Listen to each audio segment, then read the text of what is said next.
Hello, folks, and welcome to the Rangers Review pre-match briefing with me, Jonny McFarlane, and today I'm joined by Joshua Barry. Welcome, Josh. Yeah, good to be on with you, Jonny. It's been a while since it's been the both of us, so looking forward to chatting about the game. Tremendous, mate. We have got a few comments coming in already. It's safe to say we're getting slaughtered for being late. We've got SP442 saying, slept in. Brian Park saying, is this Sunday's show? Darren Gibbons saying, late, 15 minutes, docked pay. We're getting it tight. There's Just no doubt making about sure it, that everyone was ready to go when we were, Jonny. But no, we were sorting out the teams, but here we are ready to discuss what it all means. And the Black Thistle nails it when he says, as Super Ali said, it's the earliest they've been late for quite a while. Fair enough. Fair enough. So, fair enough. Ahead of the game against Motherwell, let's have a chat about these teams. It's an interesting lineup, especially on the basis that Ridvan Yilmaz is back in. Now, we were completely expecting that, given what Michael Beale said at the press conference, but I'm going to run through the team here now. It is Alan McGregor, as you would expect, in goal. James Tavernier at right back. Left back, Yilmaz. Goldson and Davies in the middle. Jack and Lundstrom at the base of midfield. Cantwell, number 10.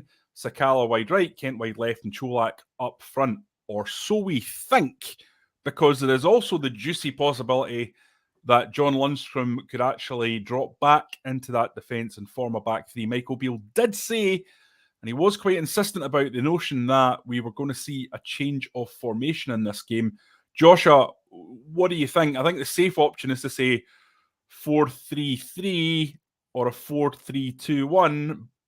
But are you tempted to say, actually, this is three at the back?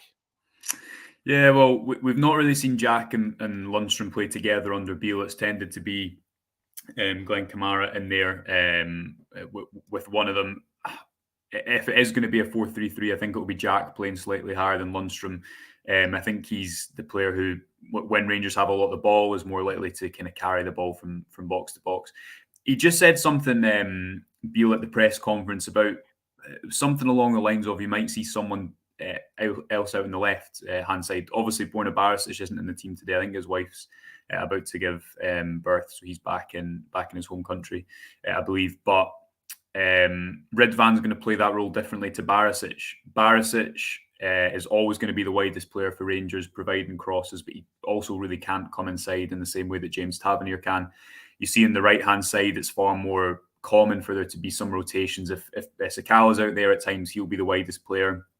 Tillman or Cantwell can run beyond as well, and Tavernier really isn't getting to the byline in the same way that Barisic does on the other flank. Now Ridvan, I think, can play that role in a different way. He's going to try and get the ball forward through passing and running more than crossing from deep. But we also saw in that game against Aberdeen, which feels about 4 years ago, the game he actually got injured, he started that game right inside the pitch, playing as more of an inverted fullback. Logic would suggest then that maybe Beale's going to play a player outside of him, but then is he going to play Kent or Sakala on the wing when that's kind of the opposite to what he's done so far? I'm not sure.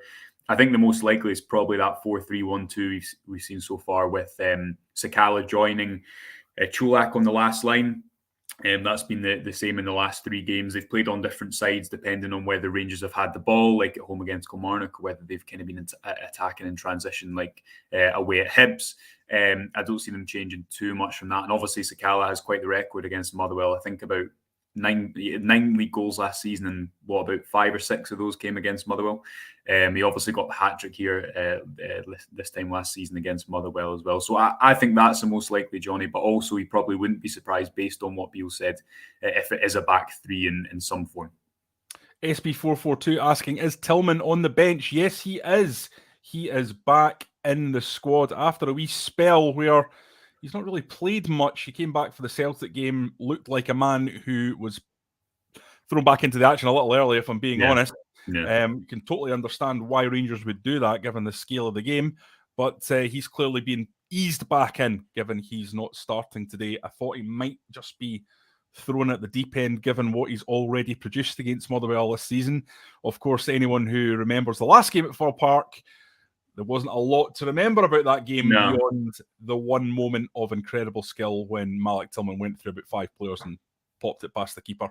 It was quite a phenomenal goal. In terms of the other subs, we've got John McLaughlin, Yanis Hadji, John Suter, Glenn Kamara, Alfredo Morelos, Scott Wright, Scott Arfield, Adam Devine, and Malik Tillman.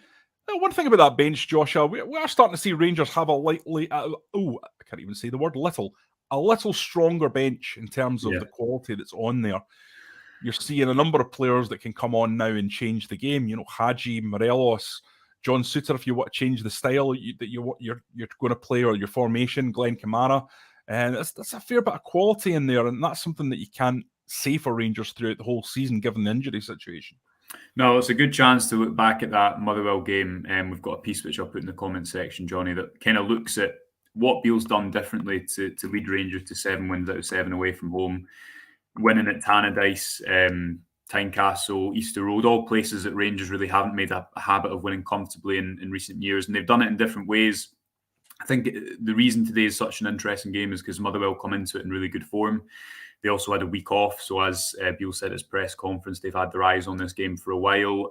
And you'd imagine that they'll have to come out to a degree. I don't think it'll be the same as the Hibs game, where Hibs got their fullbacks really high, and as a result, Rangers were just able to attack down the sides constantly in that first half. I think obviously Motherwell will have watched that game and know that they can't leave Rangers with that much room. But equally, I think, you know, they come into this game with a new manager who has started really well. The home crowd will be expectant. They've not beaten Rangers at home in the league, I think, since 2002 or some. Sky always throw up the same montage every year, so it's been a long time since they've won. So they'll be expectant as well. I don't think they'll be able to sit back in quite the same way as, say, a Dundee United did when Rangers won 2-0 there a while ago. But that game, Johnny, Rangers had 0.8 expected goals, 7 shots on target, and I think 70% possession. And although they won on that day, I think everyone was saying, look, this is unsustainable. And they'd go on to obviously lose at St Johnstone and drop points at St Mirren. Since Michael Beale came in, the average expected goals away from homes went from 1.22 to 2.01.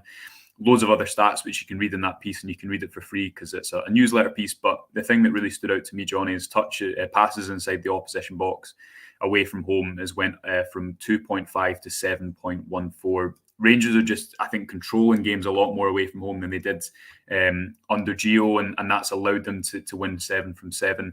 They have a good record at Fir Park. They've improved in set pieces as well. So it'll be interesting to see, again, how Motherwell approach this game. If they come out, which I think will suit Rangers, or if they do give up more control, which will obviously demand that Rangers do something slightly different on the ball if they've got to work the space. Josh, I mentioned newsletters there, guys, and I just want to have a plea to the 408 people that are currently watching live. I have stuck the link in to our newsletters in the comments section. It's absolutely free. Takes 5 seconds. You click that link, put your email in it, and hit send. That's you signed up. What it also does, at the moment, we're giving away 4 hospitality tickets, 2 sets of 2 tickets, to the next Rangers home game, which is against, is it St Mirren, Josh? Remind me. The next home game is against Dundee United, but it's the following one after that because they were sold out. So I think it's St Mirren at Ibrox, but it's the full boon of hospitality, including the booze, so and the food. So it's a terrific winning prize, and as I say, 2 subscribers to our newsletter will be getting sent off on that to enjoy it. All you have to do to enter is to sign up to our newsletter. And when you get the newsletter, you receive a wee form. You just put in your name and your phone number, and then that's you in for it. And we're doing stuff like this all the time for people that sign up to our newsletters. On top of that, you also get the newsletter, which is free content every day that you don't get anywhere else. That newsletter is exclusive, and regular people who haven't signed up to the newsletter don't get that until the next day. So you're getting it a full 12 hours, sometimes longer, ahead of the pack. So really, really good thing to do, and it obviously showcases our best content. So guys, 450 on. I challenge you, please support us and go on and sign up for that. Now, I've done my little bit of punting there, Josh, and I'm going to throw you back a couple of points here. Just to delve a little bit further into the Ridvan Yilmaz scenario with him playing today, we've got a good comment from Rangers on Tour. I'm just trying to find it, but the general basis of it was Motherwell won't know how to deal with Ridvan because he's not played. Now, I'm not sure about that, because in the modern game, they'll be aware that Ridvan was going to play, because the situation with Barisic wasn't exactly hidden. So I would imagine they'll have watched a bit of him at their analysts just to get a sense of what he might be offering. But it's true that it's one thing telling players about what a player's going to do, and it's another experiencing it. You know, when you play fives with a new set of boys for the first time, your game's often a little bit wonky compared to what it's normally like, because you're not used to the idiosyncrasies of each player. So do you think that sort of element of surprise that's undoubtedly there with Yilmaz, can offer Rangers something that's just a spark? Yeah, well, I think this is his third league start, maybe his fourth league start. He obviously came in quickly for his debut against Kilmarnock, played an hour and then didn't play for something like 10 or 11 league games. Then started away against Napoli, I believe was the game he was thrown in away from home against, which is quite the standard to be thrown in against. And then gets that injury 8 minutes in against Aberdeen, which is obviously such a blow, because it was just when he was starting to come into a bit of form, and I really been given his chance because he hadn't before that. I'm just seeing Maka's comment there as Ridvan's role similar to Zinchenko's, and I think it is because Zinchenko, obviously we'll see today with Beale's system how he plays, whether he does come inside the pitch a lot. It's interesting because Beale always tends to use fullbacks for width. I don't think exclusively. I think there's a little bit more variation to that now. But normally, especially on that left side, it's always the fullback who's going up and down and who is the widest player on that left-hand side. Zinchenko is an inverted fullback at points, but then also can play that creative role from the flank, whereby when he gets the ball on the flank, he'll look to combine. We wrote something last week that looked at the kind of key passes of players in the final third, and the difference between Barisic and Tavernier, for example, was stark. You know, Barisic is always getting to the byline. He crossed the ball 18 times last week against Wraith Rovers, which is, you know, quite a lot. But when Barisic gets the ball, his teammates aren't really looking to combine with him. They almost isolate him in the same way you would a winger, because his quality of crossing is so good. Now, I don't think that it's a long-term strategy for Rangers to be really relying on that, because I think they need to develop the left-hand side in the same way that they have the right-hand side. There's a lot of variation on the right, a lot of combination play. So I think what you'll see with Ridvan is, as opposed to when Barisic gets the ball and you maybe have one or two players around him, but there's a real emphasis on him getting the ball into the box. With Ridvan, you'll see players get around him a lot more and try to combine with them. But yeah, interested to see whether he plays that role inside the pitch or he is hugging the touchline, Johnny. But if he is, and if he is playing as the widest player, I think it'll be a different way to the way that Barisic was playing if he was in the team today. Yeah, Brian Park, 1975, saying just simply Raskin, facepalm, facepalm, facepalm, facepalm. You can kind of understand that sentiment, Josh, can't you? Because we've seen Rangers struggle so significantly with injuries this season, and to have another player who has come in, done really well, and then looks to be out again, it's very frustrating. Now, the good news, I suppose, is that when Michael Beale was talking about it at the press conference, it sounded like he was touch and go for this game. Yeah. I thought he would probably make it from the way Michael Beale was talking about it. But I think maybe an hour or an hour and a half after Michael Beale finished talking, he was pictured on a flight, I think to London, but certainly a flight. Flight somewhere. Which suggests he was going to get it looked at. Or was he maybe going really back to Belgium? I don't know if he's been called up for any the under-21 squad. I suppose that's a possibility. Yeah, that's a possibility too. It'd be a bit of a blow if Raskin was out for any longer than a game, wouldn't it? I mean, he's been so good since he's come in. He's looked a real breath of fresh air.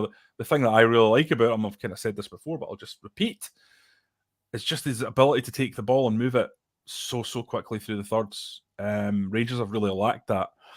John Lundstrom can do it at times, but he's not got that sort of nimble, kind of quick feet that Raskin clearly has, where he can manipulate the ball just that little bit faster, and it really helps Rangers disrupt those packed low blocks they come up against.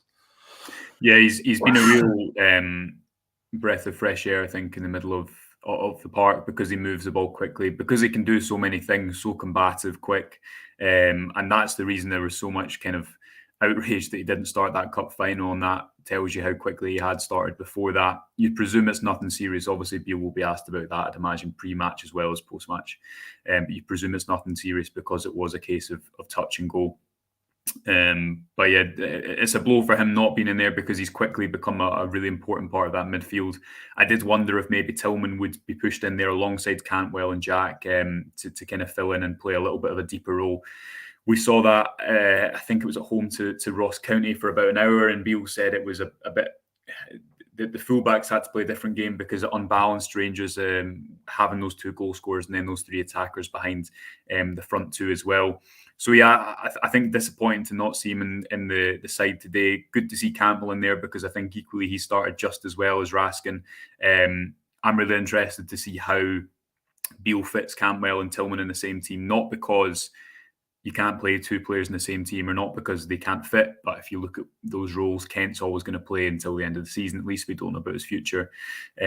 We think that Beale's always going to play with a Jack and a Raskin or 2 holding players, 2 controlling midfielders.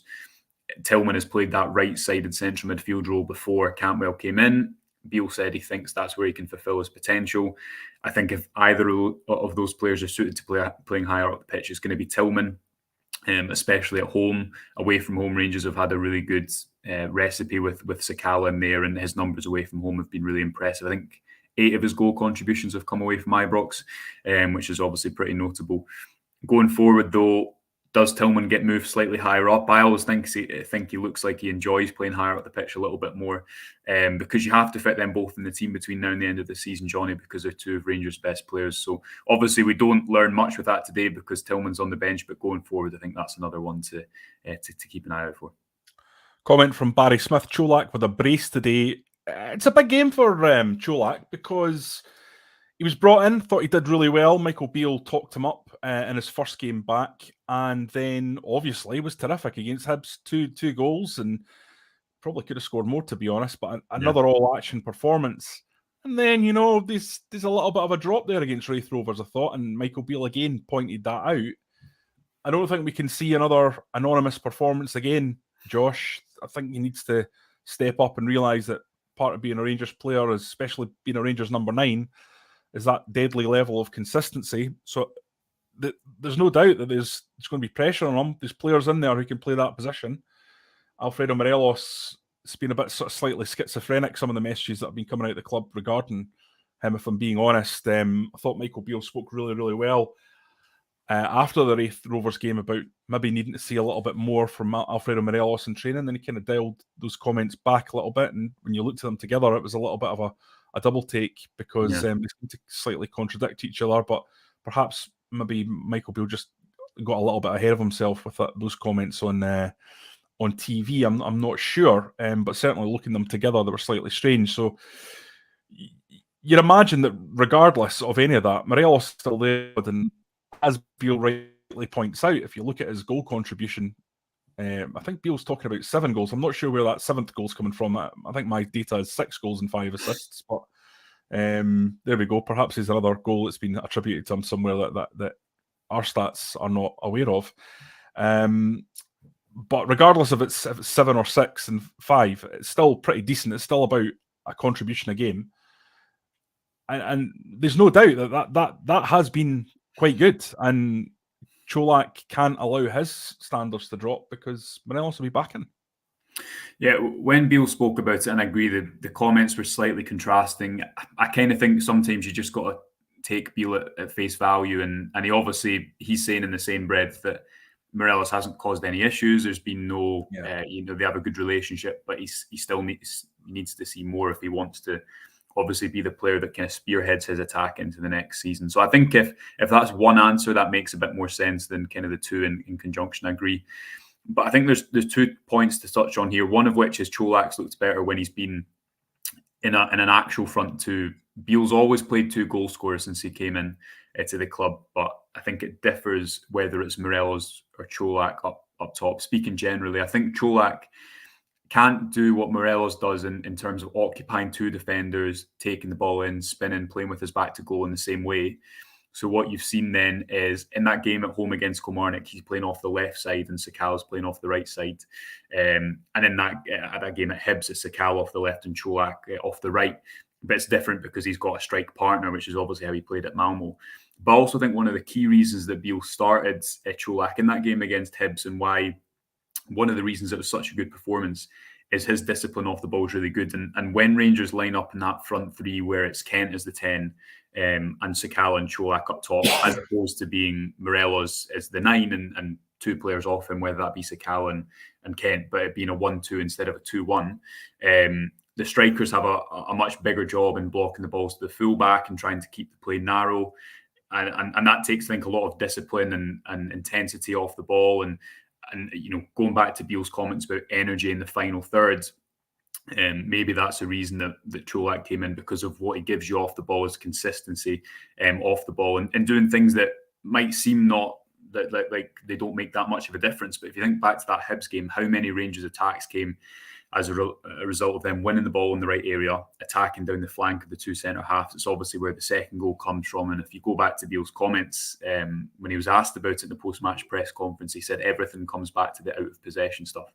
So I think especially away from home, you're starting to see that really clearly, and Cholak gives you that. And with Sakala up top, and when he has a strike partner, it's not just on him in possession to link play and in the same way that it is with Morelos. Again, interested to see if that's the case today, but I'd be surprised if it wasn't them starting on the top line together as opposed to Sakala off the wing, just because that's worked well. The Wraith game at home, I just think it's such a unique game of football because their only shots came from inside their own box, inside their own half when they're attempting to lob the goalkeeper from range. There's just no space to play in. Rangers definitely need to improve in that type of game state because they're going to face it a lot next season. But I don't think it's a game that you really judge Cholak and Sakala on after the 2 performances the week before. They also have had a kind of week in between this game now, so you'd expect to see definitely a better performance from them today. Okay, Josh, we're going to take a couple more questions, but just a quick update on our current deal. We're giving away 2 Director's Box tickets if you're a subscriber to the website. Again, like the newsletter, if you're a subscriber to our website, you're getting a ton of free stuff. Pretty much every month, we're going to give away something pretty damn cool. There's not much that's more cool than being able to walk up the marble staircase and into the Blue Room to indulge in some hospitality ahead of a Rangers game. So that's what we're giving away. It's a once-in-a-lifetime opportunity to sit in the Director's Box, enjoy the hospitality in the Blue Room, and watch a game. You're going to get 2 tickets for 1 person. To be involved in that, you just have to subscribe, obviously. It's £1 for 3 months. If you go on to www.rangersreview.com/subscribe, Josh is going to pop that into the comments there. Sign up for £1. It's £2.99 a month after the 3-month period, which is obviously peanuts by today's standards. If you think a newspaper costs like £2.10 nowadays, it's next to nothing. You get access to all our content. It's ad light as well, so it's not going to be full of pop-ups and things like that. None of that there on the Rangers Review website.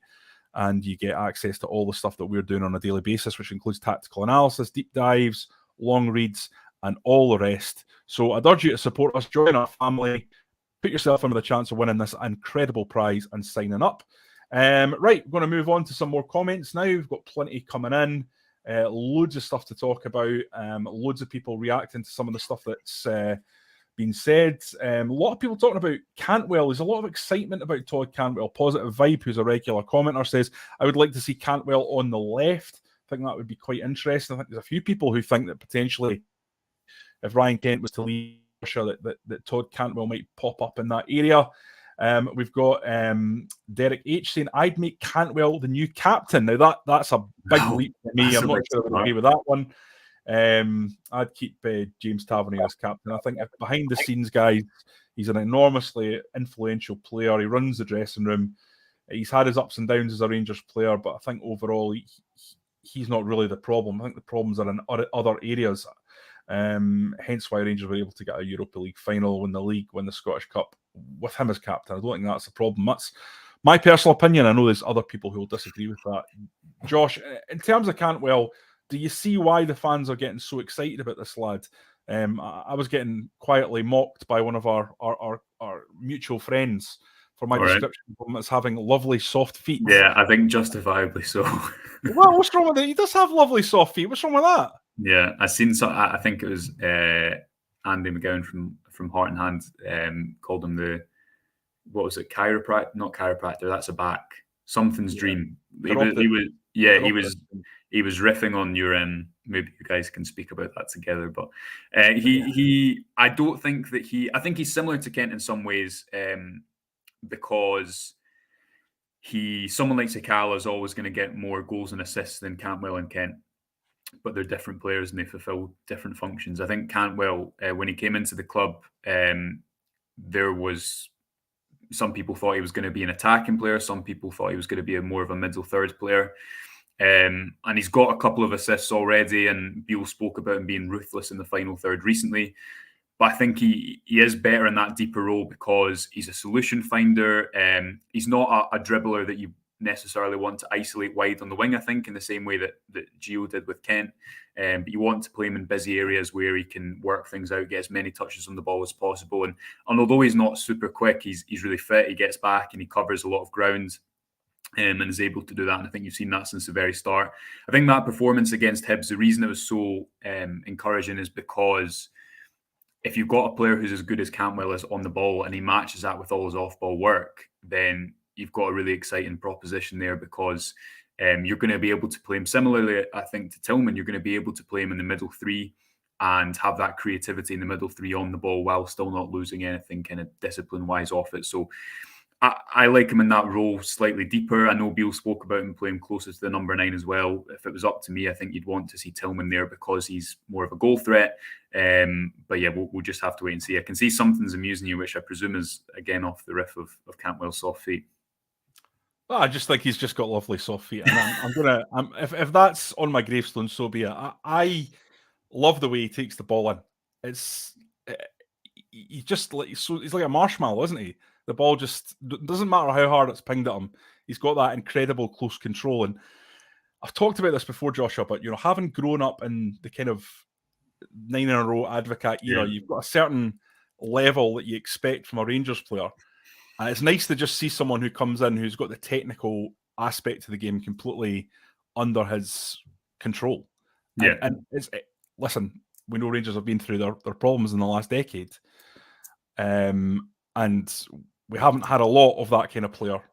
Now, he's had ups and downs in his career, having looked very good after his time at Norwich. I've just got a feeling this lad's coming in at the right time, and that applies to both him and the club.